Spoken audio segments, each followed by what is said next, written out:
Thanks, Tim, alcoholic. Okay, guys, step one tonight. We're on page 30. More about alcoholism. We are going to take step one tonight. Chapter 3, more about alcoholism. Most of us have been unwilling to admit we were real alcoholics. What's a real alcoholic? Someone beyond human aid.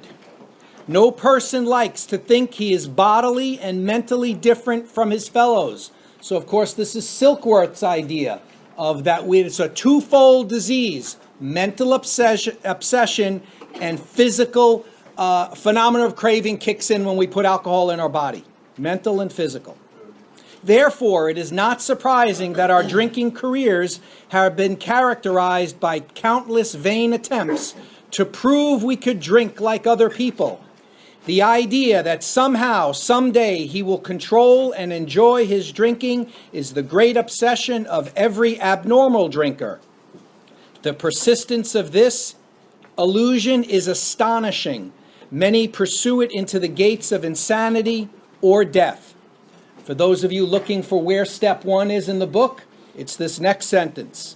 We learned that we had to fully concede to our innermost selves that we were alcoholics. This is the first step in recovery. Of course, you can read the official step on page 59, but this is the question that one could potentially ask a sponsee. It's not mandatory. You can word it in other ways, but we're going to ask this question in a few moments when we read a little bit more to really understand what we're buying into. The delusion that we are like other people, or presently may be, has to be smashed. This sentence confused me for the longest time.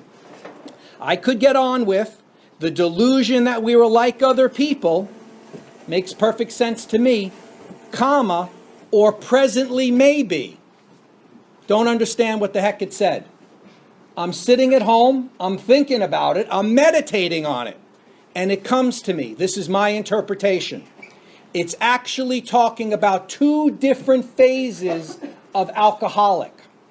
The delusion that we were like other people, that's after we've stopped drinking. Mental obsession will be that we're actually like regular people and we can go back to drinking. Or presently maybe means we're still drinking and we're trying to convince ourselves and others that we are actually normal people. Play with that one for a little while. You don't have to have that one right away. And I'm also basing that interpretation on the subsequent paragraphs that we're going to read. So stick with that first. We know that no real alcoholic ever recovers control. So that's talking about the first part of that sentence. All of us felt at times that we were regaining control, but at such intervals, usually brief, were inevitably followed by still less control, powerlessness, which led in time to pitiful and incomprehensible demoralization. That's hopelessness. Hopelessness is a key ingredient to getting sober. We are convinced to a man that alcoholics of our type are in the grip of a progressive illness. Over any considerable period, we get worse, never better. Once a pickle, never a cucumber again. We are like men who have lost their legs. They never grow new ones. Neither does there appear to be any kind of treatment which will make alcoholics of our kind like other men. This was written in 1939. Has anything changed? Nope. In some instances, there has been brief recovery, followed always by a still worse relapse, progression. Physicians who are familiar with alcoholism, not your dermatologist. Physicians who are familiar with alcoholism agree there is no such thing as making a normal drinker out of an alcoholic. Once you're beyond human aid, you never go backwards. Science may one day accomplish this, but it hasn't done so yet. Despite all we can say, many who are real alcoholics are not going to believe they are in that class. By every form of self-deception, dishonesty, and experimentation, and we're going to see a bunch of examples in the next paragraph of experimentation, they will try to prove themselves exceptions to the rule, therefore non-alcoholic. If anyone who is showing inability to control his drinking can do the right about face and drink like a gentleman, our hats are off to him. Heaven knows we have tried hard enough and long enough to drink like other people, which means we've tried to manage our drinking. We've tried to manage our lives. In step one, what's our life? Unmanageable. Why is it unmanageable? Use of self-will on something that's beyond human aid. Here are some of the methods. This is the experimentation. Here are some of the methods we have tried. Drinking beer only, limiting the number of drinks, never drinking alone, never drinking in the morning, drinking only at home, never having it in the house, never drinking during business hours, drinking only at parties, switching from scotch to brandy, drinking only natural wines, agreeing to resign if ever drunk on the job, taking a trip, not taking a trip, swearing off forever, with and without a solemn oath, taking more physical exercise, reading inspirational books, going to health farms and sanitariums, accepting voluntary commitment to asylums. We could increase the list ad infinitum. So that is saying whatever you try via self-will will not work. And after you stop drinking, if you try to control all of your life with self-will, you will have an unmanageable life. We do not like to pronounce any individual as alcoholic, but you can quickly diagnose yourself. Step over to the nearest bar room and try some controlled drinking. Try to drink and stop abruptly. Try it more than once. It will not take long for you to decide if you are honest with yourself about it. It may be worth a bad case of jitters if you get a full knowledge of your condition.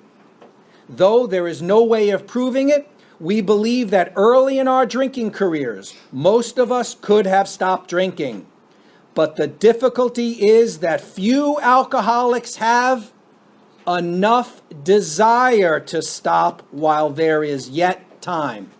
So we don't see ourselves as hopeless. We see ourselves as powerful. We see ourselves as being able to control via self-will our drinking.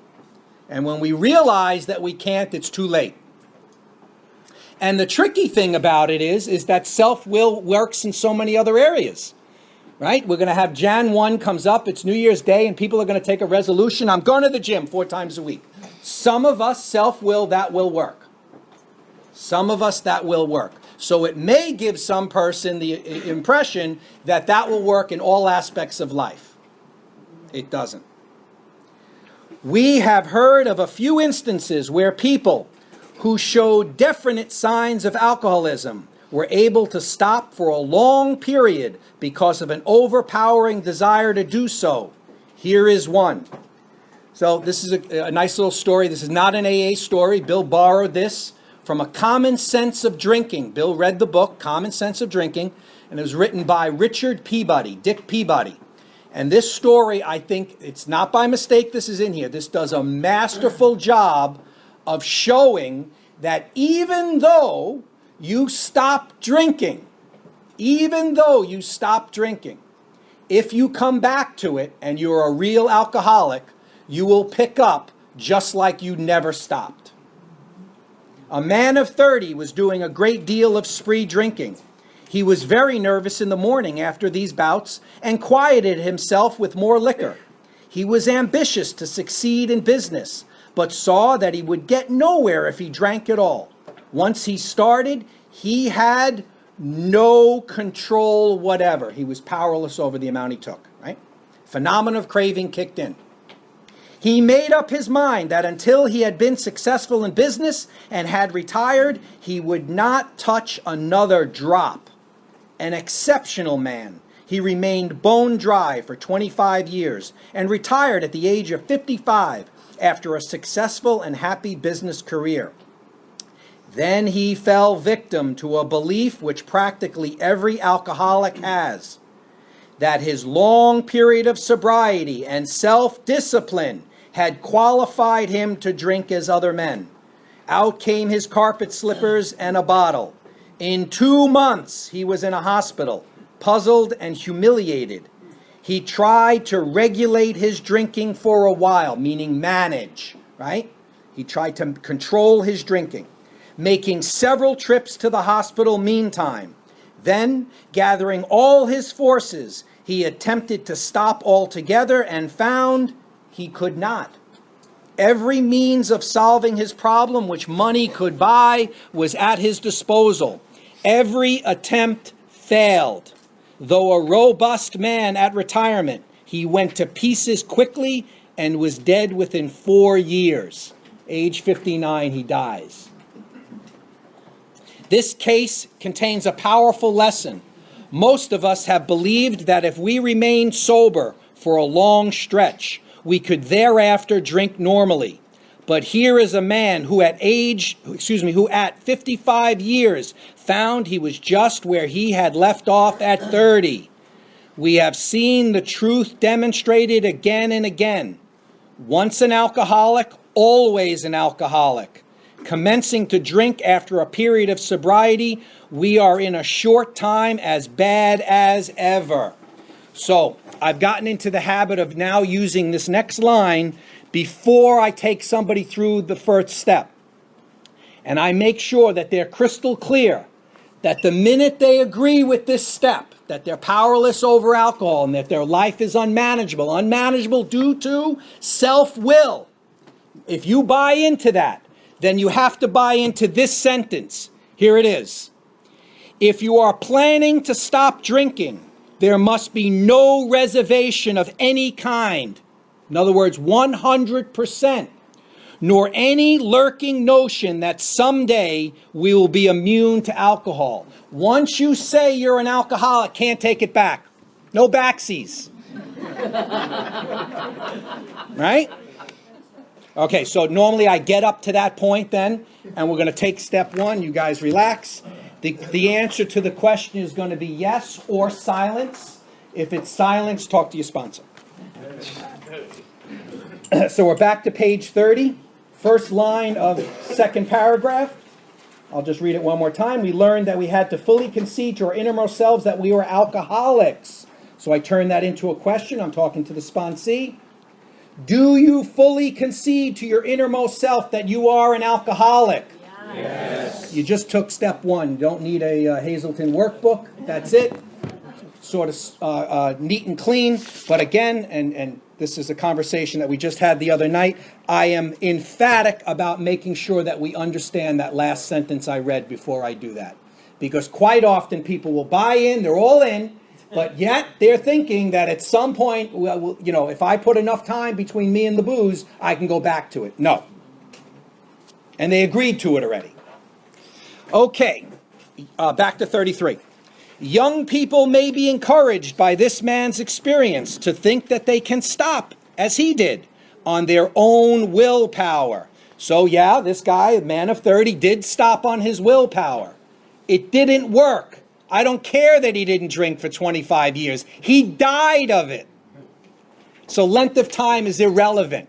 You know, somebody says, yeah, I haven't drank for a year, and they've been a miserable, human existence. It doesn't count to me. That's no good. We doubt if many of them can do it because none will really want to stop. They won't see themselves as hopeless. If you don't see yourself as powerless, you won't do these things. And hardly one of them, because of the peculiar mental twist already acquired, will find he can win out. Several of our crowd, men of 30 or less, had been drinking only a few years, but they found themselves as helpless as those who had been drinking 20 years. Who was our first man of 30 or less? Who was our man 30 or less? Ernie Galbraith, AA number 4, 7-month slip. That was his story. Taken out of the big book. Why? Drank. So he's in Experience, Strength, and Hope. But yeah, so he married Dr. Bob's daughter under Dr. Bob's protest, and apparently was a not such a great guy. But AA number 4, Ernie Galbraith from Akron. To be gravely affected, one does not necessarily have to drink a long time, nor take the quantities some of us have. This is particularly true of women. Potential female alcoholics often turn into the real thing and are gone beyond recall in a few years. Certain drinkers, who would be greatly insulted if called alcoholics, are astonished at their inability to stop.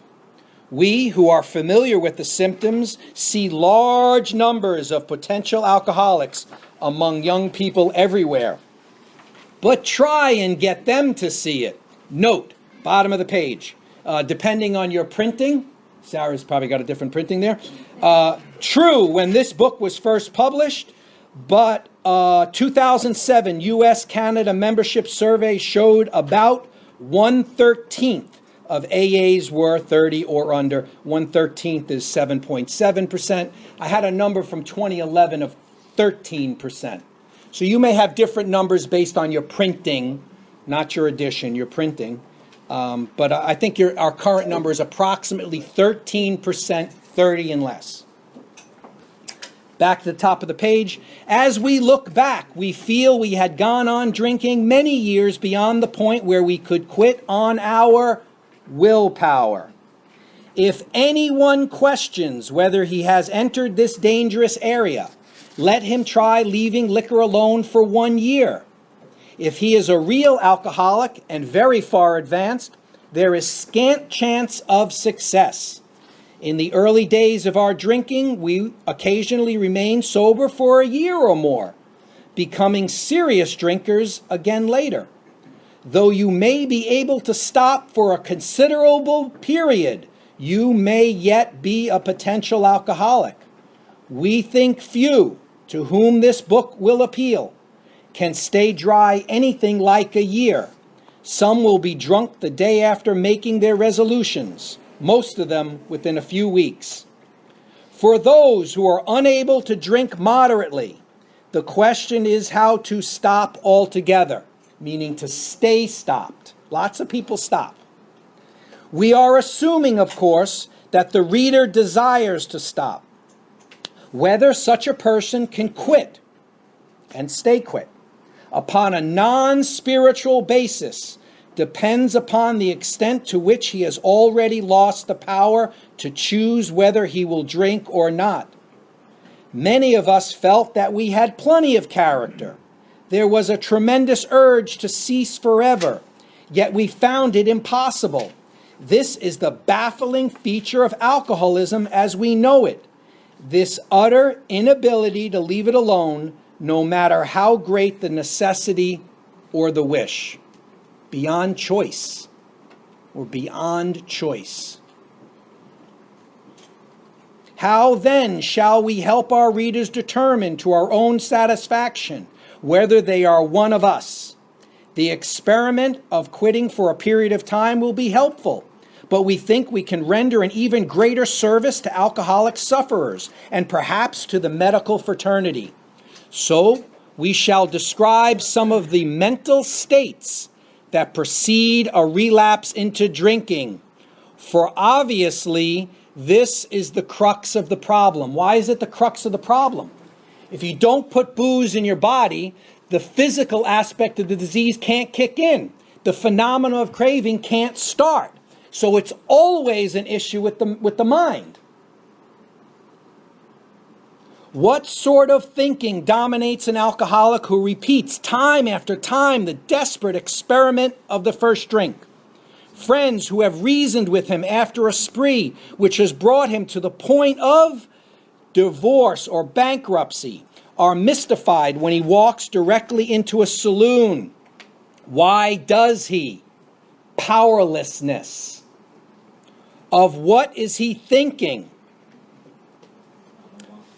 Our first example is a friend we shall call Jim. This man has a charming wife and family.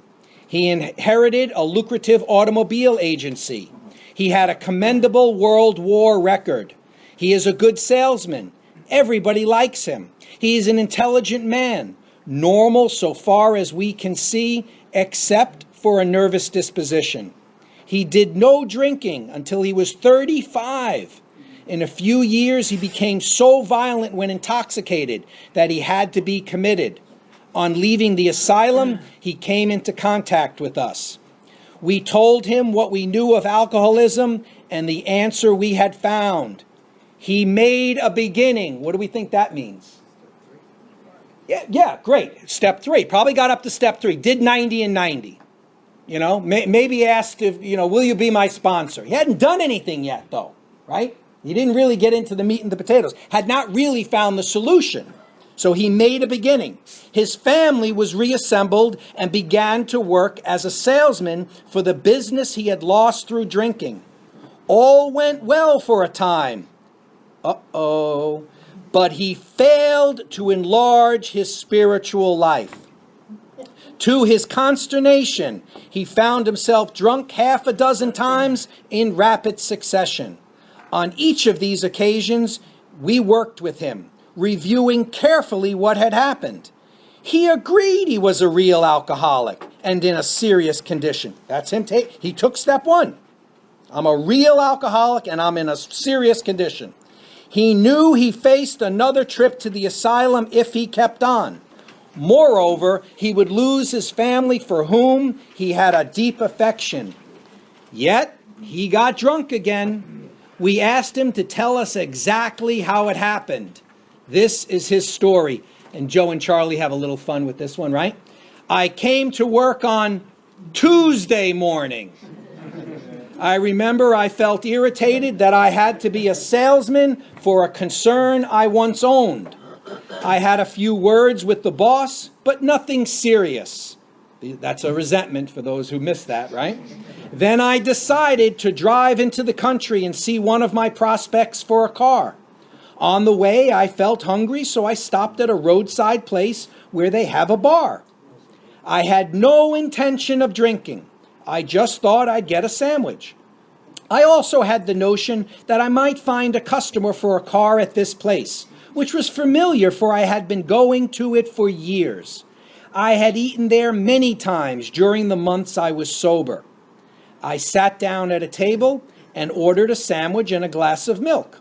Still no thought of drinking.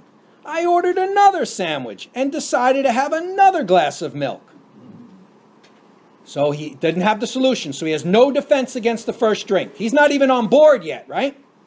Suddenly, the thought crossed my mind that if I were to put an ounce of whiskey in my milk, it couldn't hurt me on a full stomach. I ordered a whiskey and poured it into the milk. I vaguely sensed I was not being any too smart, but felt reassured as I was taking the whiskey on a full stomach. The experiment went so well that I ordered another whiskey and poured it into more milk. That didn't seem to bother me, so I tried another.